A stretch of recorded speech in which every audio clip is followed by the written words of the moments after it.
Warm greetings, Tashule. Warm greetings. Wonderful, such sacred time to have together. So thanks for coming, thanks for joining, to really get to have the time to listen to, contemplate, and meditate on the Dharma. It's always really sacred, special time. So trying to reactivate that in my own experience, and then offering that opportunity for you to do so as well, just as the Venerable Khenpo Rinpoches and all these lineage masters have reminded us again and again to try to activate these three motivations anytime we're kind of doing anything, actually, but then specifically in a Dharma context, to really try to bring them vividly to mind and kind of in an openness of heart. And that is renunciation, or joy and appreciation, a deep gratitude for all the amazing things that we have in our experience right now in our lives. So this renunciation. And then secondly, Bodhichitta. All of us, all beings, every single one, we all want to be free of suffering. And we're all going through a lot of challenges. And so really trying to bring kind of a bigger view, a bigger openness of heart, a real tenderness, and also a very kind of rooted bravery that, when we're doing this practice together, when we're coming to contemplate the Dharma together, that we're doing this for all beings. May this be the cause for all beings to be happy in every way they can be happy, and to be free of suffering and the causes of suffering, finally free forever, enlightened. So then thirdly, we take this even more courageous view of this kind of Vajra view, Vajra pride, or the three Vajras, or pure perception, trying to really tune in to the amazing qualities within ourselves, in our environment, within each other, and to really see everything kind of in this more kind of sacred vision, in like kind of a pure way, not so much funneled through our own kind of tightness, or kind of our own, in a sense, like a distorted kind of exaggerations, always kind of emphasizing what's not quite right. So instead of doing that, trying to really see what's really amazing in a very, very vast way. So this pure perception. And as Vadriana practitioners, we're even in the beginning, we're learning, then we should always try to reactivate these 3 points that will bring the 3 yana teachings of the foundational Buddhism, Sutra Mahayana teachings, and Vajrayana all together in a single kind of point. And that's so just kind of vividly bring these 3 points to mind right now.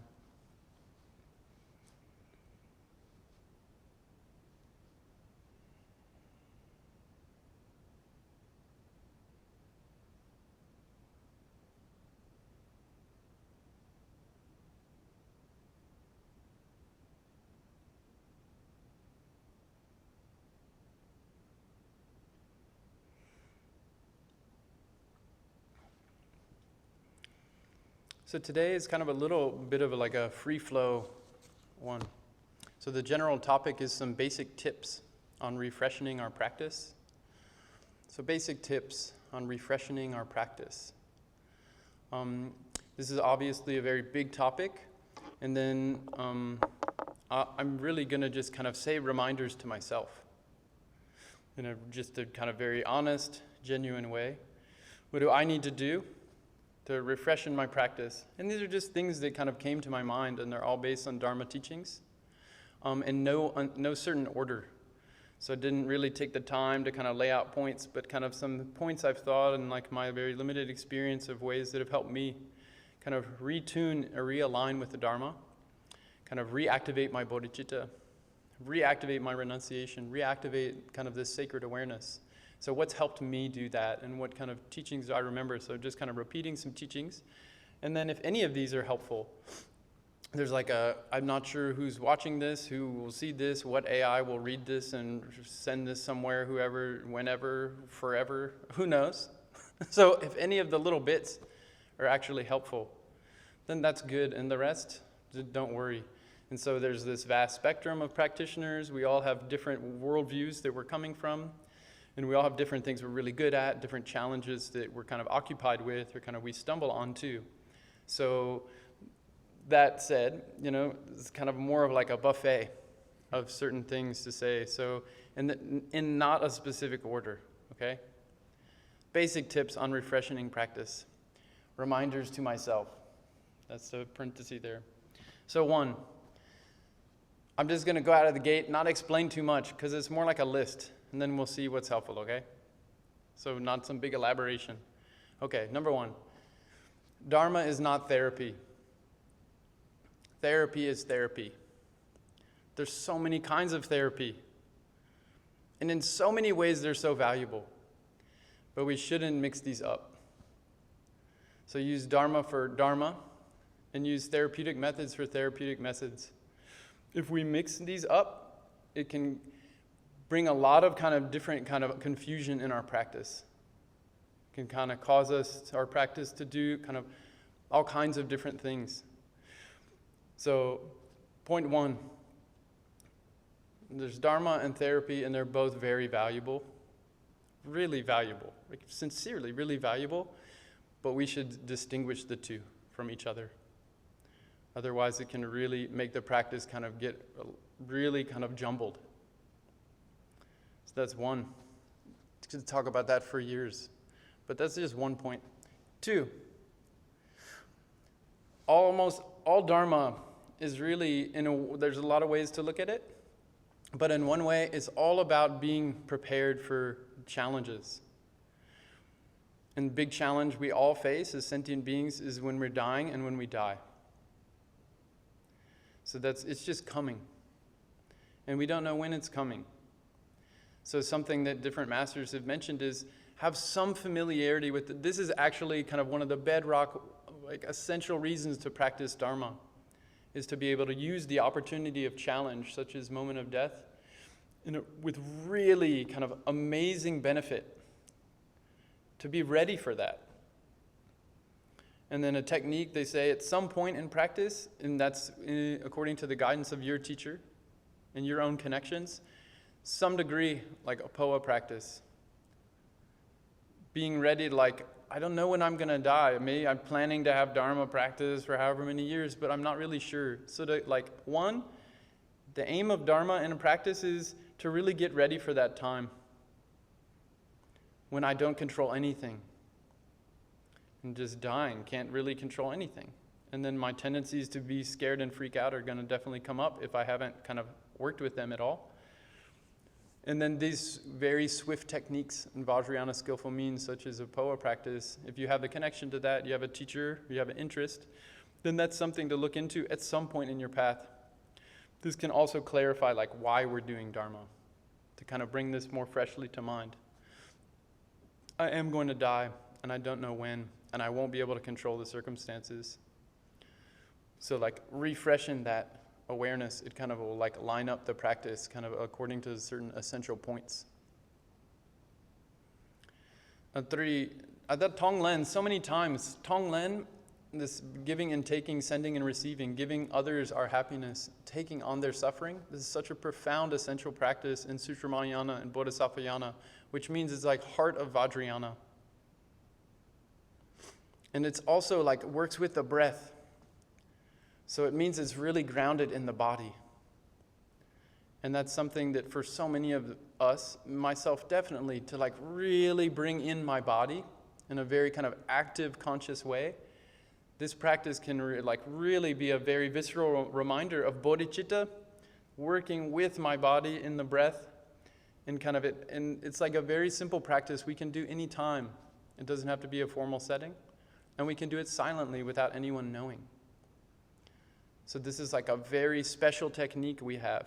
And this is like a heart technique of Bodhisattva path, Tonglen. And there's a lot of technique, a lot of practices, instructions on this. But in terms of it, the practice is getting stale, there's a lot of funny things we can kind of start looping into our practice and kind of forget the main point. Tonglen really reactivates bodhicitta as the main reason we're doing practice. May I have the ability to take on the suffering of all beings and give them every happiness, all the merit I've made, give it to all the beings. That this is the whole big bedrock point of doing Dharma from a Vadriana perspective and Sutra Mahayana perspective. This very bold compassion. So that's another point. When someone elicits a really strong response in you, grabs your attention really strongly and a poison is so easy to come out, then it can be a good refreshing practice to really just connect again to the four boundless. That can just be a habit. If we write that, when I get mad, practice four boundless. Then we can do this four boundless prayer. It's just 4 lines and something we can easily memorize. So that can just be kind of like a thing we go to. Oh, I see myself getting really jealous again. Oh, I see myself getting really kind of lustful and desirous again. Oh, I need to really reactivate four boundless for myself too. That can be something that all of a sudden we don't get so strongly in a groove of again and again expressing our negative emotion, our destructive emotion, and overtaking our mindfulness. So this four boundless, so if someone comes and they say something mean or something, I'll immediately think, the four boundless. Even if it's just a rote habit, then it's just a reminder to kind of reactivate the freshness of our practice. Oh, why am I doing this practice? Generate infinite happiness, infinite compassion, infinite sympathetic joy, infinite equanimity. All beings being equal. They all have Buddha nature. We all have the same world. We have the same human bodies amongst humans. We have the same desire to be happy and avoid suffering, to really refreshen these four boundless. It's just so essential. So I say that for myself too. Another point to refresh and practice, try to regularly talk about Dharma with your friends. It's so nice to have friends. Try to make a point of it, Go out of your way, schedule some time. If you're not around Dharma people, call some people. Call some friends, catch up, and specifically talk about certain Dharma things. Oh, what Dharma books, how things going? Are you reading any Dharma lately? Have you seen any nice Dharma YouTube videos? Or what have you been thinking about? But specifically around Dharma. It can really kind of reactivate our initial kind of enthusiasm about the preciousness of Dharma and the specialness of having friends, having people we care about actually to talk about Dharma with. And then we see their perspective on it. They re-clarify our perspective. We share things and it makes it a little more personal. Kind of starts to infuse our relationships.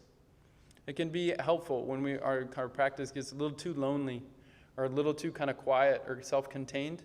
Just kind of freshen it up. Reach out to some friends, Dharma sisters, Dharma brothers, and just talk about the Dharma a little bit. You can have study groups, book groups, that kind of thing too, but just even every now and then talk about the Dharma, I think is really helpful. Another point, again, right? These are in no certain order. Guru Yoga.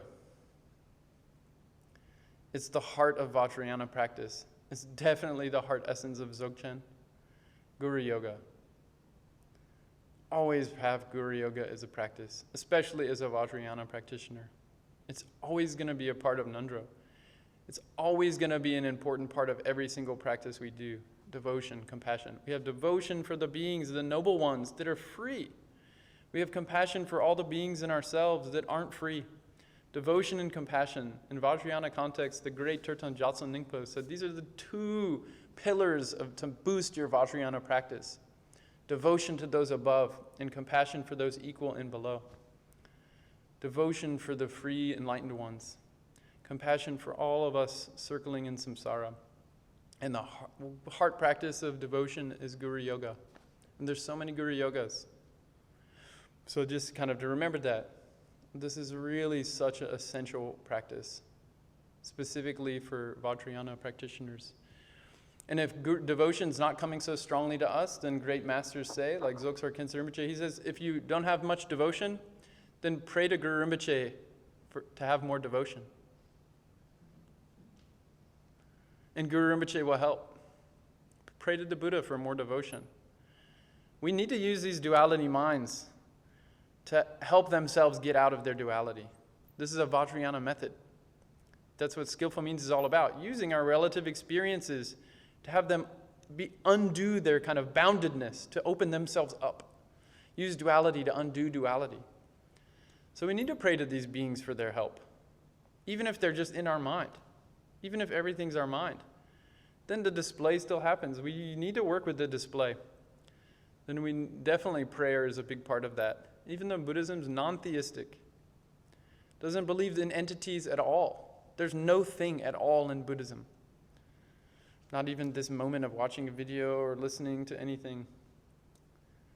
So these profound teachings, even if there's no thing and everything is really empty of being stuck and fixed in some frozen way, we still need to pray to the beings, the noble ones, the enlightened beings, to help us actually recognize this and thoroughly integrate it in our experience all the time, to really see the fluidity, the flexibility of mind. We need the supports, secondary supports, to realize the principal point, which is this nature of mind, being free of all fixation. And a big practice to do that is Guru Yoga, which is always part of Ngondro practice. These calling the Lama from afar prayers, right? Which we'll do here shortly. Like so many times, Venerable Khenpo Tsewang Dongyal Rinpoche and Venerable Khenchen Palden Chair Rinpoche said, read the life stories of the great masters to inspire your practice. See what obstacles they overcame. See the amazing qualities they achieved. Read about the Buddha. Reflect on the qualities of what an enlightened being is. What's that like? This really kind of will reactivate and refreshen our close connection to the Dharma. Why are we doing this? Read life stories. So someone who like immediately kind of, something zings in your mind about hearing the person or your own teacher, or then it's kind of, don't have, just every now and then, or just especially when you're really kind of feeling flat or dry or stale in your practice, read a life story. And now there's so many avenues of media where we can refreshen connection to teachers in the lineage. So it doesn't just have to be a book, but it could be a book too.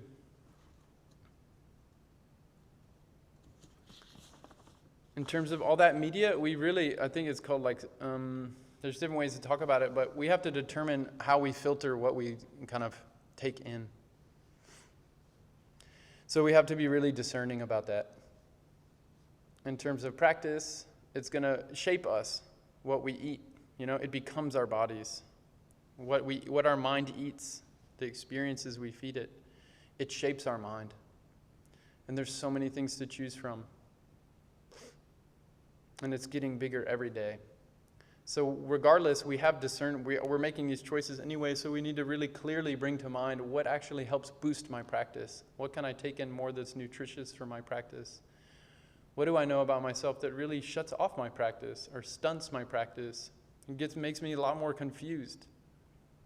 Then that's called discernment, to see that about oneself, to have that self-knowledge or self-awareness. And we can't just expect someone else to always filter everything for us, like Google, or just some other person always having to be there to remind us what to do. Be your own master, as the Buddha said. At a certain point, we really do have to take on that responsibility to self-filter, to really consciously choose, what am I taking in? What am I available? What am I ready to be able to handle? Where it won't disrupt my practice, it won't make it shaky. Then only we know ourselves best, as the Khenpo Tsewang Dongyal Rinpoche has said many times, and we need to have the mindfulness to kind of check in with that. Otherwise, it's easy for our practice to kind of get sidetracked with so many distractions. I very much know about that. All the distractions. A big point to Refreshen practice is really always returning to the basics. Basic means essential, it means bedrock, it means it's always important to include. It's the nuts and bolts of our practice, of our study, of the path. So these 4 thoughts that turn the mind to the Dharma, or that turn away from samsara, preciousness of human embodiment, impermanence, cause and effect. Samsara, life is really challenging. Conditioned mind is very challenging. That again and again we should come back to this, contemplate this, read about this, like Words of My Perfect Teacher, or Shantideva's Way of the Bodhisattva, or to spend time at the beginning of our Ngondro practice, the common Ngondro, really spend extra time. We can zoom in on one of the 4 thoughts, or just repeat all 4 of them more and more and more, and repeat them and then pause and let our minds kind of be with it. It's really important. This is really part of the renunciation foundation of our practice, or cultivating joy and appreciation. So we should really come back to these basics. Basics meaning always important. Every single moment, every single session. They'll really reinvigorate our practice Doesn't use a lot of complicated logic. It's very commonsensical. We don't have to take anyone's word for it. It's impermanence, for example. To really highlight that again. It'll really reinvigorate the point, our direction of practice, the point of our practice. Part of that is just, again and again, if we can, recite Refuge and Bodhichitta prayers. Again, Refuge prayers, 4 lines. Bodhichitta prayer, they can be very extensive or very simple. It's really good to memorize some of these simple practices because so many times in our lives are these in-between times where we're moving from one thing to another, a place to another, a project to another, moving between meals, in a car. We have so many in-between times, these transitional times. Then if we have a certain memorized prayers, we can do these prayers and connect to the Dharma. And why is memorizing a prayer good? Because these are the words of noble ones. They weren't just invented recently. Even to repeat their words, we're connecting with the vision they had, the realization they had, the power they had, the goodness, the skillful means. That now that pattern is in our mind. We have their words in our mind. It's in our Laia. And we connect to that. And just go for refuge again. Say the Bodhichitta prayer again. Say 4 boundless prayer again. You could be in the car waiting. If you memorize your Ngondro practice, the Dudjom Tersar Ngondro, just recite the Ngondro practice again. Or go to a certain part of the Ngondro practice. If we memorize these short prayers, it can really be a big enhancement for our practice with all these in-between times we have in life. That oftentimes we just will pick up a phone and fill the time that way. We could just pause, then, there's so many things we could do that are really wholesome with that time.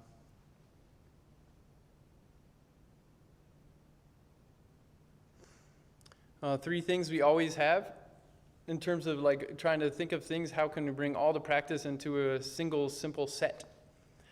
The Master Patrak Rinpoche, he said some time ago, always kind of bring together the gut, the heart, and the head. The head is this wisdom, intelligence. The heart is compassion and bodhicitta. The gut is one's integrity, or just even in Vadriana context, Vajra pride, the essential goodness that one has.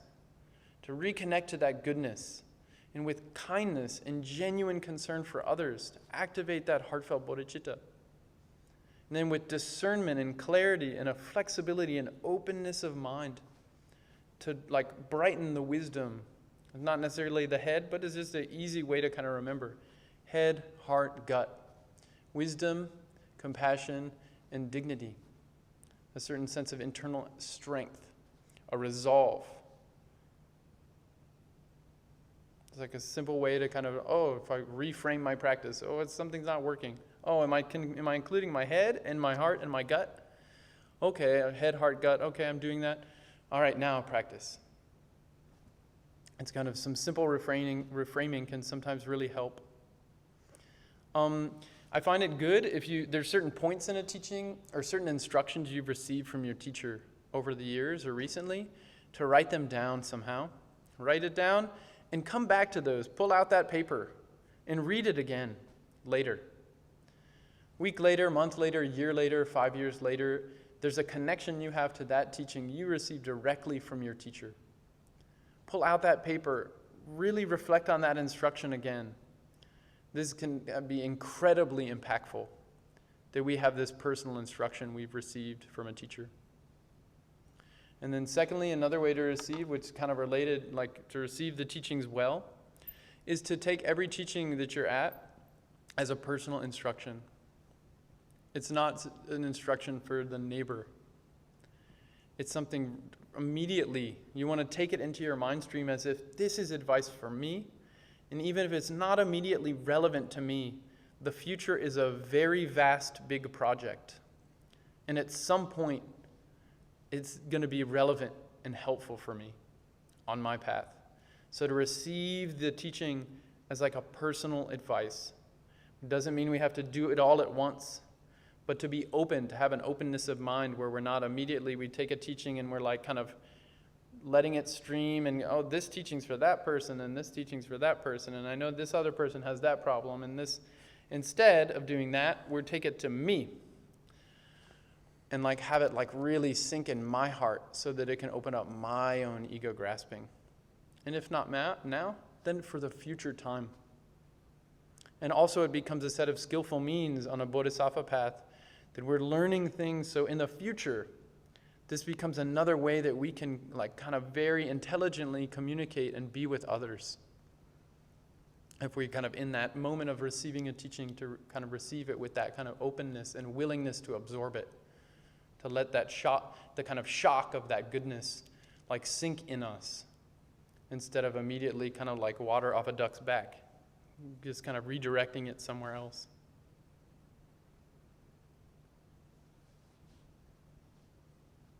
Like a mundane thing I found with practice, I have like many pages of this, but I'm not going to get to all of it. But a mundane thing I found is, check in with the news, what's going on in the world, but don't do it all the time. Because this can actually, there's a lot of reasons around this, but in terms of for practice, it can be very disruptive. We need to know what's going on. We care about the world. We care about beings. We want to know what's happening. But at a certain point, it's just kind of like gossip. Because if we can't really do much about it, and it just kind of putting us in a really agitated state of mind where we're always upset, or we have this kind of standard for ourselves that we always have to know about everything because otherwise I'm not really proficient enough. I'm not good enough. I'm like kind of shirking my duty as a responsible citizen to not know about every single thing that happened in the world today. That's a really unrealistic goal. We can't know that. We've never known that as human beings. A Buddha is ready to know that information. That's why they're omniscient, because their bodhicitta is limitless. But I'm personally not ready. But to know a little bit, know what's going on really immediately, because that's where mainly I can like actually help beings. I, as a limited being, have more kind of availability to like show up for what's immediately around me because it's just right happening in front of me. But then the larger framing of the world and other things is just touch in, but don't make it so that that's like your job to know about the news and not really ever do much about it. Just be upset. Because that it'll really kind of undermine our gut and our head and our heart. It can really cause us to be in a pretty destructive state of mind way too much of the time, where we become broken-hearted practitioners instead of soft-hearted practitioners. We need that tenderness of heart, but we need that bravery of gut, and we need that open, flexible, illusory kind of like engagement with life, the wisdom. Otherwise, it's just heartbreaking to listen to all the bad news. And it doesn't kind of like, it won't be a long-lasting strategy on the Buddhist path. Too much, too soon. Another thing with that, all these updates we always get, I found it really helpful to I don't have a smartphone, but I have an iPod, to like turn off most of the notifications. It's all mundane stuff, but constantly your mind has to go to something else. You constantly break frame of what you're working with, the practice you're doing. You're practicing, you're trying to do some mantras, for example. You're trying to sit there quietly, and every few minutes it's bing, bing, whoosh. Whoosh, bing, bing, bing. No, who can handle that? It's so disruptive. At least silence the phone, but if you just turn off some notifications, it makes it, it's just, your phone's there, you can look at all the things, but it's not controlling you so much. I really found that really helpful when I turned off a lot of these notifications on my iPod. This is not a Dharma thing, this is just a regular everyday thing. Some more regular everyday things is our body and our minds really like regularity. It's just a fact. Like natural systems like rhythms. They don't like it when it's always disrupted. Now it's 40 degrees, now it's -5. The natural systems can't handle these jumps so well. And our minds are similar, and so are our bodies. So regular rhythms. Say that for myself.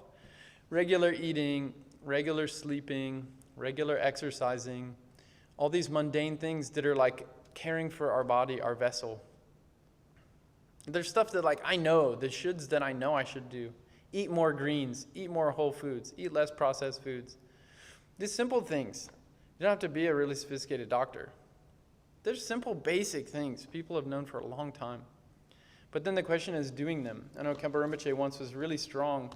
In 2011, his mountain retreat instructions, he was giving commentary on those of His Holiness Dudjom Rinpoche. And he said that really clearly. We know, for the most part, what we should do. Our Buddha nature knows. Our intelligence knows. Just a question of like aligning that intention, our motivation, our knowledge, with our action. So to have the gap between the intention and the action lessen. So what we know is the good, healthy bodhisattva move for ourselves and others, then we kind of do that. And regularity can really help avoid some of the disruption and distraction that comes with just kind of being out of sync. It's just difficult to manage that kind of juggling when it's irregular. One thing is to try to keep an open mind with stuff we don't understand yet. And Buddhism's filled with that. As for sentient beings, all the teachings on the 6 realms, past and future lives, and like superpowers and metacognitive abilities, and all this subtle level causation, just keep an open mind. Maybe, at least maybe, like maybe mind. Or a what if mind. Well, what if that is possible? At least pause, leave some space in the room where we haven't made a firm decision on, as if we know, we're like capable to know for sure 100% something is true or false.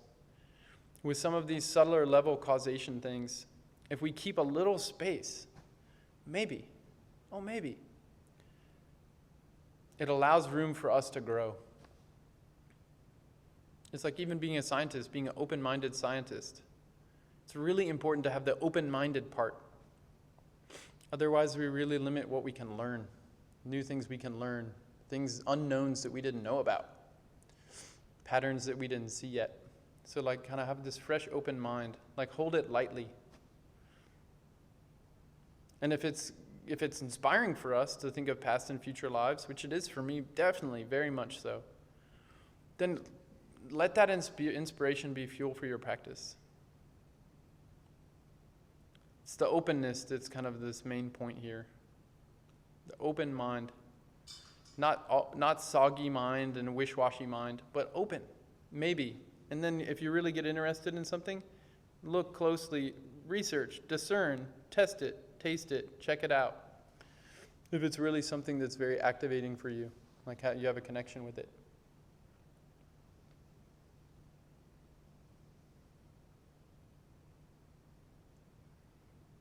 This is a long list and I'm just jumping around a lot, but I found some of these things really helpful for me.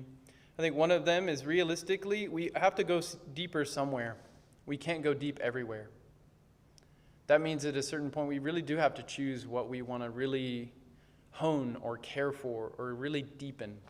Whether it's a certain practice, a certain kind of field of study, anything, any education's like that. We can't learn everything at once. We have to like specifically go deep in certain spots. And so in terms of Buddha Dharma, then like having those bedrock essentials be clear, if we go deep in those, it'll give us a good foundation for all these other things we could explore, because it'll keep things lined up with the Dharma, with the teachings of the Buddha. But at a certain point, we really do have to decide to go deep somewhere. We just can't get around it. If we try this practice, that practice, and we keep moving around, like the Rinpoches have said so many times, it's like transplanting a plant too much. It doesn't take a root really strongly anywhere. And eventually it makes the plant very, very weak. So we just kind of have that reality. Life is short, and we have to choose to go deep somewhere at some point. So you kind of really investigate for yourself, and then go deep, and then check in with other people, with your teachers, your other experts, and see if it's working out for you, wherever you chose to go deep. And check in again.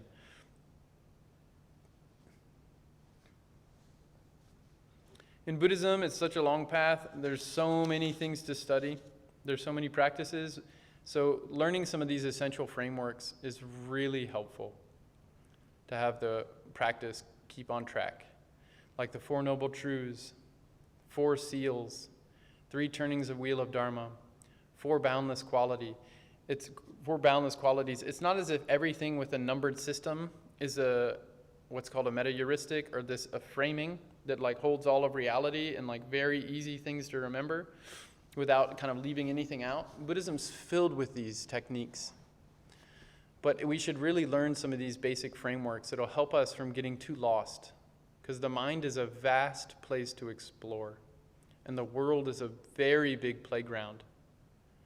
So having some essential frameworks like Four Noble Truths, and spending some time with Four Noble Truths, these are essential Dharma teachings, can really help our practice stay on track. And when we get in deep somewhere and we kind of lose our footing, we can always pull back to these essential frameworks, and they'll recorrect or realign our practice and our motivation really stably in a reliable way according to the Buddha Dharma. There's simple things like that can refresh in practice, like having a prayer wheel. Like just spin the prayer wheel sometimes. Or like simple practices, like say the Mani mantra of Chenrezig. If you have that transmission, like His Holiness Dudjom Tersar Ngondro Rinpoche, is it Heart of Compassion? Or Heart Treasure of the Enlightened Ones? This whole big book is just on how special the Mani mantra is and all these ways he unpacks it. This Nunye practice, reciting the Mani mantra, I mean, it's so powerful, but it's so simple too. Let's have a prayer wheel, say, Om Mani Padme Hum, Om Mani Padme Hum, Om Mani Padme Hum. Do that some. It'll can help get merit fast, because it is a lot about getting merit. we need a boost of the merit of good positive qualities, our own Buddha nature qualities. We need to awaken them, enlighten them, boost them, clarify them. Spin a prayer wheel. If you have a teacher, have the teacher bless the prayer wheel. All of a sudden you're spinning a blessed prayer wheel. See, ding. And then all these mantras are going out. It's so simple. Say the Mani mantra. Sometimes just keeping it simple is so much more reliable. It can really help to zoom out and be simple. And at the same time, Vadriana is filled with skillful means. All these techniques like soak ceremonies and lama dances and sand mandalas and making light offerings and hanging prayer flags and making Ryo Sancho smoke offerings. There's such an array of ways that we can, these secondary qualities, techniques we can use to boost our practice, to boost our intelligence and our awareness, our heartfulness, our bodhichitta. There's so many extra practices we can do. So if you have one that you really connect with and you feel your practice is getting flat a little bit, then go to these extra practices too and boost them. And ask for help for your teacher. Ask them, is there any things I can do that will support me to kind of get back on track or kind of brighten my practice? There's so many skillful means in the Vajrayana path of skillful means in liberation.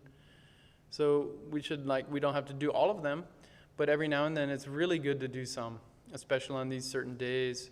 10th day, 25th day. But in between time too, liberation upon seeing, it's so easy to put some liberation upon seeing every now, here and there. Like the meritorious impact of these techniques, these skillful means, is so deep according to what the Buddha taught. A simple thing with practice is don't mistake what's good for me being good for everybody. Because Dharma is context sensitive. It depends. Interdependence. What's good for me is good for me right now. But what's good for someone else could be good for them. So just rejoice in what's working for someone else. Even a non-Buddhist thing. Be so happy if someone's happy. They have something working for them. Celebrate that. Oh, be so happy. Rejoice. Don't make the mistake that fundamentalist move. Where, this is the best thing. This is so good for me now. Everyone needs to try it too. Because it's a one-size-fits-all approach. The Buddha was really strongly against this kind of thing because of interdependence. One thing, it's nothing is permanent like that. It's where it's the same in all cases. Depends on the situation, on the context. So I should look to my mind, what's working for my mind now, and it's not necessarily what everyone else needs to do too. I shouldn't have that kind of timidity of my own mind, where I need everyone else to agree with me in order to be okay with my decision. I should have this kind of confidence in my own decision without having to have everyone just say, yes, Dragpa, you're right. Because not going to happen. See? Right? All right, I'm going on. I mean, right now, I've cut 2 more minutes. Okay, samsara chores are endless. It's endless. Endless. So we shouldn't sacrifice our practice for our chores. We need to have a balance. There's be responsible citizen, responsible wife, husband, friend, partner, co-worker, all these things. We need to show up with responsibility in our commitments, for sure. But these ways to show up in samsaric world that's constantly changing in so many details, it's endless. So at a certain point, we really do have to say, oh, I can't keep sacrificing kind of the principal thing, like doing Dharma things, for all these things. There's always more dishes to do. There's always some other project we can, like Rinpoche say, right when you sit down to do your practice, if at that time you think, oh, my Dharma books are a little messy over there, I should stop my practice and go straighten up my books. That's an obstacle. That's not a Dharma activity. So we should see that for ourselves. Don't be swept away in endless chores, because they really are endless. And then what they say, no one dies, when people die, no one dies having accomplished everything they wanted to. There's always things left on the list. But when we die, the only thing that really helps is the Dharma. How much goodness did I get familiar with in my life? How kind did my mind become? How open did my heart get? How flexible is my mind? How resilient is my awareness? How really how loving is my approach to experience? How much am I still fighting against reality? Instead, how much am I embracing it? Oh, this experience is happening now. That's what will actually help us in the time of death. And then that's what will actually continue after we die anyway. We don't get to keep all these things and our status and names. And it's like a few weeks after we die, we don't even remember our own name, let alone the names of the people we were around. That's what the Bardo teachings say. I can't even remember my own name. But my mind is still there. And the winds, the karmic winds and the wisdom winds that came with that mind, that were influenced by the merit I did and the wisdom that I opened, they're still with me. So those are kind of keeping the main part, main principle of the practice in the front. And ask for help. Pray to the Buddhas. Ask your teacher. Ask good friends that you trust, Have trustworthy friends that you care about and they care about you. Be a trustworthy friend.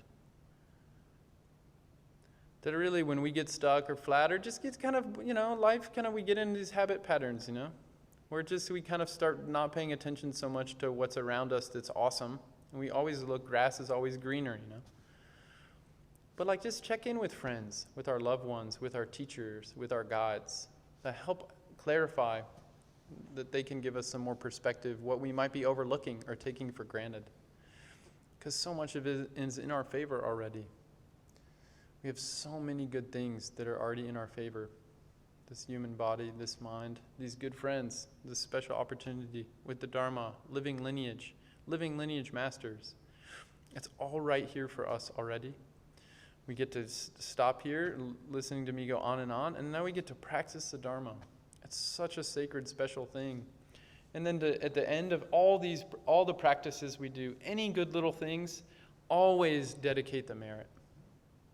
Even if it's just this 4-line sonam de tamje zepani, by this merit may all obtain omniscience. We just seal every good deed. Just take literally 4 seconds to just seal the deed with that genuine, heartfelt dedication, and take that drop of goodness and put it in a vast ocean of goodness that all these beings, sentient beings and enlightened beings, all this goodness. We dedicate that for the happiness and enlightenment of all beings, and then seal it. It'll really boost our path now and long into the future on a kind of our Bodhisattva path. So those are a few kind of random things that were coming to mind. There's 4 more pages of them, but the time is short. So we're just kind of jump to the point. And I really, if I'm saying too much, or it was just something, there's a lot of points, could say a lot about them.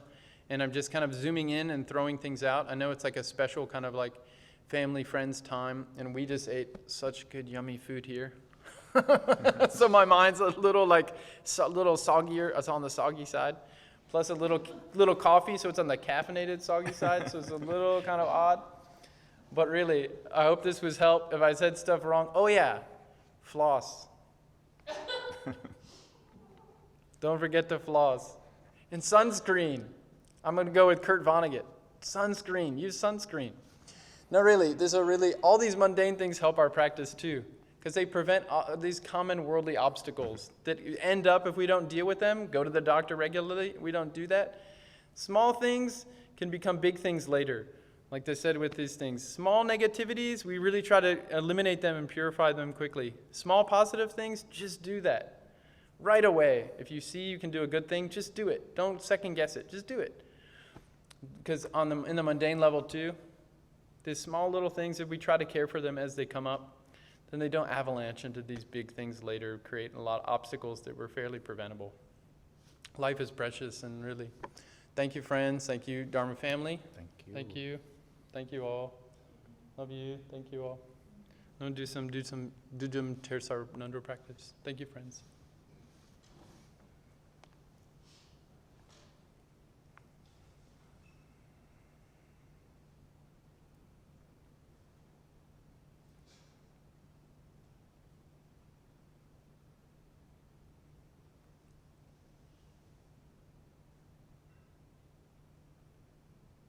A few little wrap-up things. So in terms of the topic of like boosting our practice, refreshening our practice has to be honoring the human parts of ourselves and also the like deep Buddha nature parts of ourselves. And then the same with others, the humanness of others and the Buddha nature of others. So we're constantly have these two sides we're trying to honor and care for.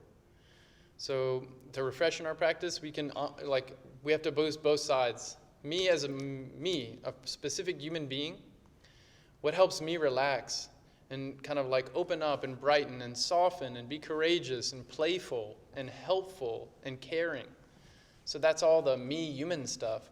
And then if we go deeper, it goes into Buddha nature. Those are all natural kind of threads into the Buddha Dharma, the Buddha nature in ourselves. And so then these deeper qualities that aren't so much about me, the unique me, and my unique habits, but more the like unchanging nature of my mind and that kind of the deep kind of richness of myself. So like these, in terms of boosting practice, like anything that kind of hooks in and locks us into a certain kind of humanness of me or a certain idea I have of my Buddha nature, like our practice is trying to loosen that and freshen that, kind of like have that flow, both those sides better. So just as a general kind of idea in the end. But those places we get stuck, like say we keep thinking about something that happened to us, someone wronged us, we have this ongoing grudge. Then part of something to loosen that, because it really can stifle our practice. Loosen that, like dedicate some merit of your practice to that specific person or that situation that resolved, made that person have happiness in the causes of happiness, and really try to change that, our connection to them, our connection to our memory of what happened. Like forgive that. But I also do that with a practice where we dedicate the merit specifically to help lighten that and resolve that and open that so it doesn't keep dragging us down. And I thought specifically for all the young men out there, I wanted to say this because I'm a guy, a dude, right? And then I'm not that young anymore, but youngish. But in terms of freshening your practice, and I speak in generalizations and stereotypes and stuff, please do make your bed, clean your room, wash up and all the good things, like being a good person who shows up, like, because that's just like caring about the situation you're in. And if you're a young guy and you think you're a tulku, you're probably not. It's probably the indication you're definitely not a tulku if you think you're some special thing. So that can really mess up your practice if you think, I'm so special, look at me, I'm doing this. Part of that usually comes with a lot of like burst, strong, kind of very militant enthusiasm. Like, I'm going to practice so hardcore. And it always pops. I've seen it pop so many times. It's a much more slow and steady pace. And I think that's like, that'll really soften the practice, because in the end, we're trying to reframe the practice just isn't about me, and it's not just about this life, and it's not just about the stuff I can see. Really try a long-term, really open vision. This is much more about future lives. In terms of the Buddha's conception, what's this life is just the result. We're mainly experiencing the result of what happened a long time ago. We can't really change much of that. We can just change how we respond to that and to plant seeds for what comes next in the future. So if we have a little bigger view of our practice, more beings, not just me, but more beings, not just this life, but more lives, at least like open to the possibility of that, it'll kind of like help our practice soften and be a little more paced, a little more kind of like in touch with reality in a way, and natural. We should kind of get out in nature some and like have playful time too. Not so serious, not so trying to save all the world and do all this. I mean, we want to have this urgent, really deep concern for beings. But at the same time, like, we really didn't start this story. I mean, it really stuck in my mind. We didn't start this samsara thing now. This version, our experience now, this is a long time ago. And like, whatever we do with our practice and the whole like freeing all beings of samsara, it's not going to end in the next year. This is a long-term vision. We need to like actually give ourselves a little bit of a break, a little bit more open view. Like, we're not going to just fix something. This is like a bigger view. And like with that way, like our practice, I think, becomes much more realistic, more about natural rhythms. There's ups and downs and easy times and hard times and joyful times and sad times. And this is just kind of how life flows. So amidst all that flowing, let that flow happen. That's about being human. But then in terms of what goes up and what goes down, what is born and what dies, part of the practice really is recognizing what is undying, what doesn't change. And that's like a really core aspect of the practice, and this absolute Buddha nature aspect of the practice that we really shouldn't forget amidst all the changing appearances that we experience. And then we shouldn't forget that, the absolute guru, the absolute Bodhichitta too. So a few little things. Thank you all, really. Thank you. It's precious time. Thank you. Appreciate it. Thank you.